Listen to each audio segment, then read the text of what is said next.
GPS de Noticias, segunda edición. Seguinos en las redes sociales como GPS de Noticias, porque necesitamos estar informados. GPS de Noticias. Ahora, en GPS de Noticias, la entrevista.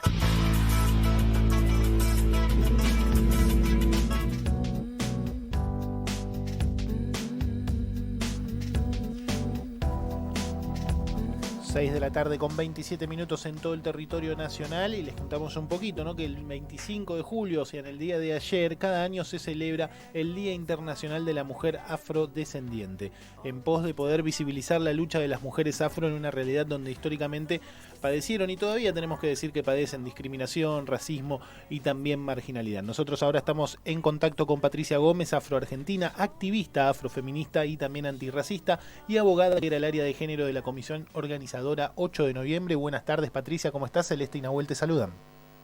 Hola Celeste, Nahuel, ¿cómo están? Muchas gracias por el llamado.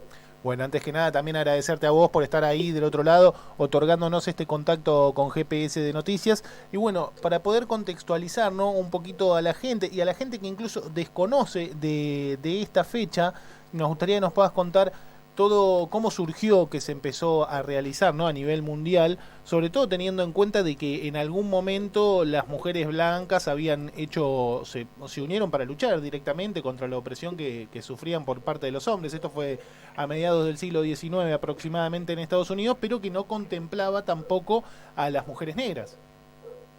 Sí, bueno, como bien decís, debido a este hecho, ¿no?, de que el feminismo, al que nosotras le decimos el feminismo hegemónico, ¿no?, ese que representa, digamos, los valores de la blanquitud, siempre sostuvimos que no nos representaban esas demandas que sostenían básicamente, bueno, salir del ámbito familiar, poder salir al mercado laboral, no tener que estar en la casa, no sé, cuidando todo el día a los hijos. Bueno, esas demandas que aquel feminismo que vos bien decías del siglo XIX no representaban las demandas de mujeres que ya venían hace siglos trabajando, ¿no?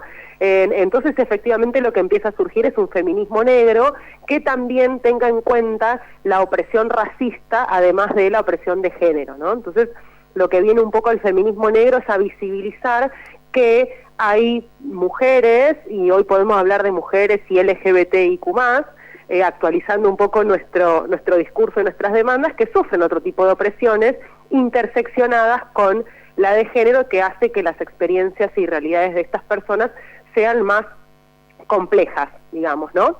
Pero bueno, para irnos un poquito al día de ayer, que fue el Día Internacional de las Mujeres Afrolatinas, Afrocaribeñas y de la Diáspora, es importante decir, bueno, que el 25 de julio de 1992 se llevó a cabo un encuentro que consideramos histórico en República Dominicana, donde más de 400 mujeres afrodescendientes de 32 países de América Latina y el Caribe se reunieron para fortalecer y articular sus luchas contra el racismo, el patriarcado, la marginación, la pobreza, y también así consolidar sus alianzas regionales, ¿no?, para incidir en las agendas políticas de los estados. Entonces, a partir de aquel momento, hace 30 años, que se cumplieron ayer, se conmemora este Día Internacional como una forma de visibilizar y reivindicar las luchas históricas de las mujeres afrodescendientes contra todos los sistemas de opresión, como también reconocer, ¿no?, el papel fundamental que han tenido las mujeres afrodescendientes en la construcción de las sociedades latinoamericanas, pero también interpelar a que los estados comiencen a adoptar políticas públicas en favor del desarrollo de estas mujeres. Así que, bueno, un poco la historia, bueno, a raíz de este día también nace una organización, una red internacional muy importante, que es la Red de Mujeres Afrolatinas, Afrocaribeñas y la de la Diáspora, que también es un espacio de articulación de las demandas de las mujeres de la región. Preguntarte, hola, ¿cómo estás? Bueno, quería conocer cómo es la situación actual de las mujeres aquí en el país, porque, por ejemplo, estábamos viendo que en la UBA están marchando, y en distintos países, por este tema, ¿no? Por ejemplo, en Brasil veía habrá marcha por el Día de las Mujeres Afrodescendientes y hay un 43% de ese sector que tiene que recurrir lamentablemente al mercado informal de empleo. Uh-huh. Bueno, es interesante lo que plantea Celeste, porque el estado actual de las situaciones de las mujeres afroargentinas es bastante crítico, me permito decir.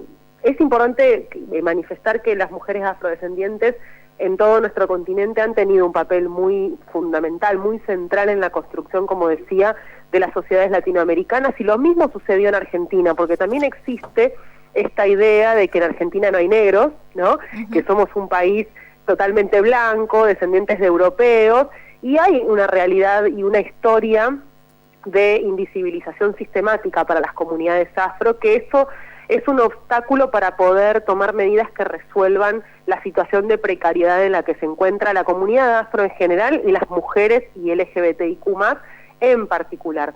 Pero a pesar de estos procesos de negación e invisibilización histórica que afectó, como decía, a toda la comunidad afro de nuestro país, o comunidades, hablamos de comunidades porque hay una diversidad interesante en el campo afro también, las mujeres jugaron un papel fundamental en la construcción de nuestra identidad y cultura nacional.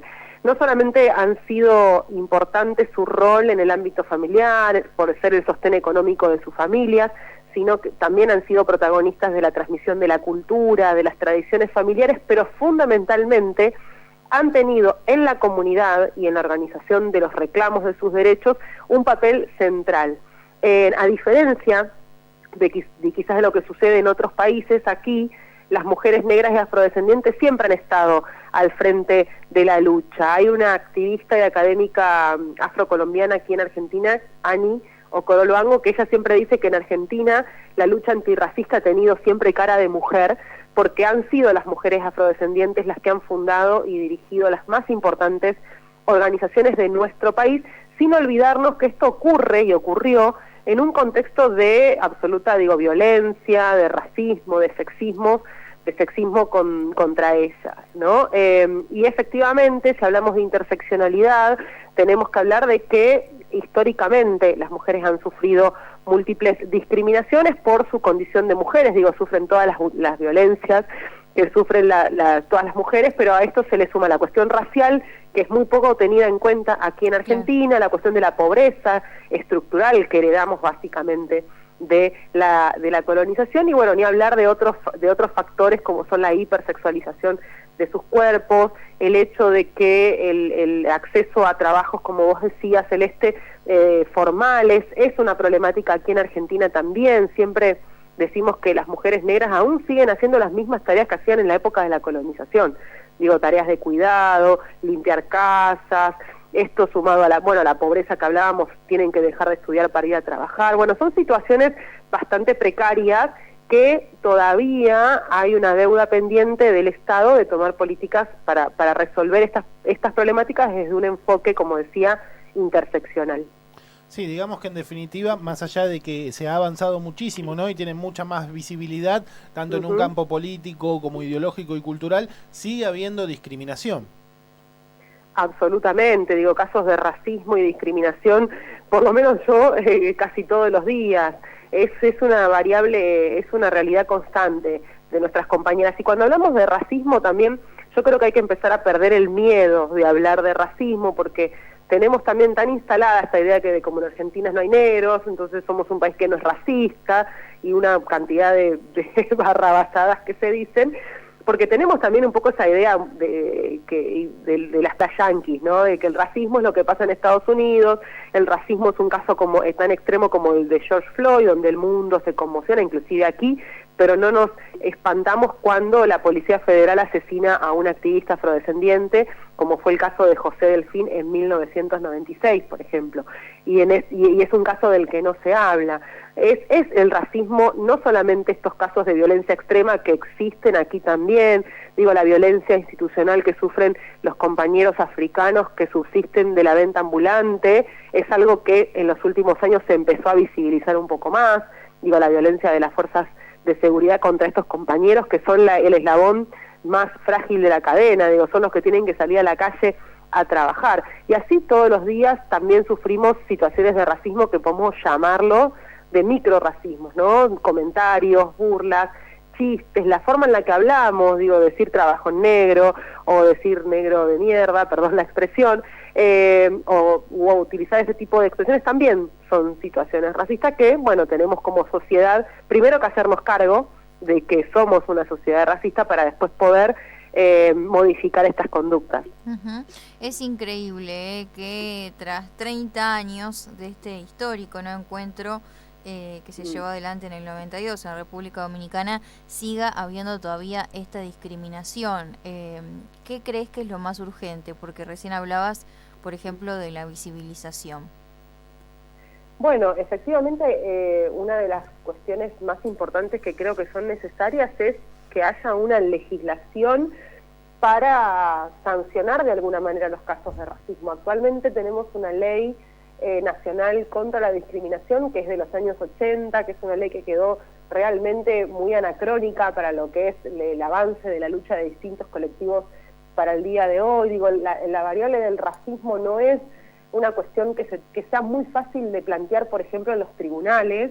No hay una, si bien por ejemplo, en lo que son los delitos existe un código penal, el código penal que tiene un agravante para otros delitos, digo, en sí mismo el racismo no es algo como, por ejemplo, sucede en Brasil.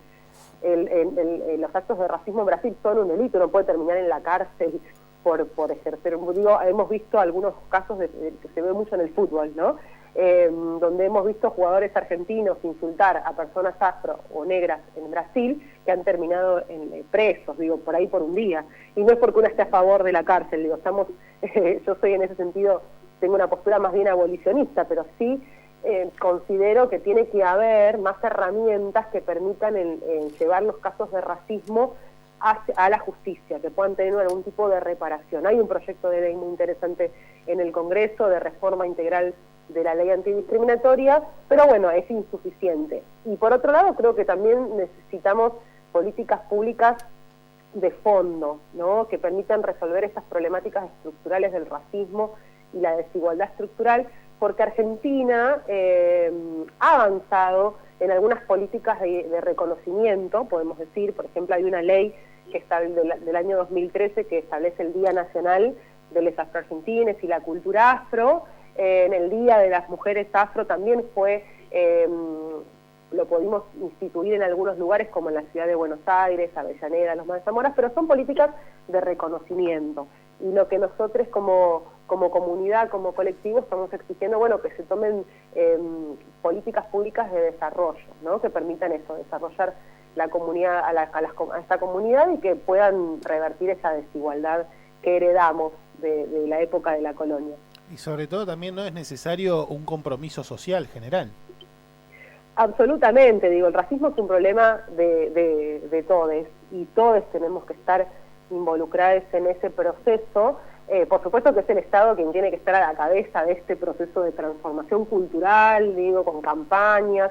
Algo pudimos trabajar con el censo, con el último censo, ustedes seguro les tocó responder la pregunta, sobre si se consideran afrodescendientes o tienen algún antepasado negro o africano, que eso fue una gran conquista de los movimientos afro de nuestro país, que venimos reclamando hace décadas, y que recién en este censo logramos que a toda la población se le pregunte sobre su origen afrodescendiente. Y esto nos permitió empezar a instalar el tema en algunos ámbitos, demostrar que hay una gran comunidad afroargentina, que no todas las personas negras o afrodescendientes que vemos son extranjeras, que hay una afroargentinidad inclusive histórica aquí de aquellos que han sido esclavizados en nuestro territorio, porque también ese es otro mito que hay que empezar a desarmar, que en Argentina no hubo esclavitud, o que fue una esclavitud muy benévola, como si eso fuera posible.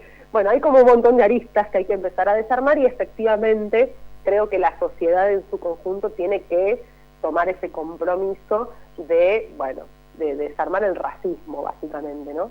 Tal cual, sin dudas. Patricia, te queremos agradecer por estos minutos que nos otorgaste, por toda esta información que nos has otorgado también para que se pueda enterar la audiencia, quien no sepa, poder contextualizar a la gente del otro lado, realmente es muy importante para tenerlo en cuenta. Así que muchísimas gracias por estos minutos. Gracias, Patricia. Bueno, muchas gracias a ustedes por el espacio y para lo que necesiten. A vos, que andes muy bien.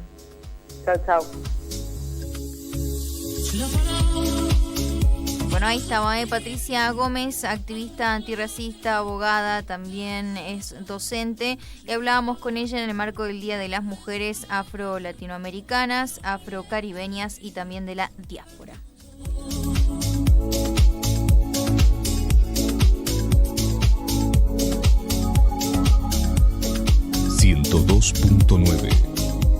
Esto es GPS de Noticias, segunda edición.